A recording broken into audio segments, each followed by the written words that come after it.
Welcome to Pindar Poetry. We hope you learned something new. In this video, I will explain how to make packed vegetable soup. First, gather your fresh vegetables like carrots, celery, and spinach. Next, prepare your aromatic base with onions and garlic. Then, select a high-quality broth or stock for the foundation. Finally, understand the best methods for cooking and packing your soup for convenience. To begin, finely chop 1 medium onion and 2 cloves of garlic.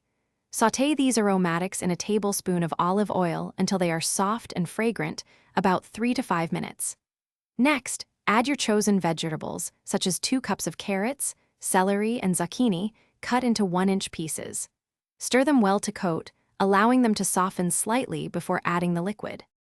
Once your vegetables are slightly softened, pour in 4 cups of low-sodium vegetable broth.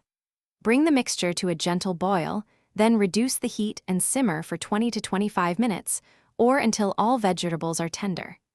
Season with 1 teaspoon of salt, 1/2 teaspoon of black pepper, and your favorite herbs like thyme or bay leaf for depth of flavor. After cooking, allow your delicious vegetable soup to cool completely before packing.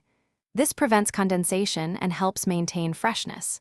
Transfer the cooled soup into airtight, leak-proof containers, ensuring they are filled to about 3/4 capacity.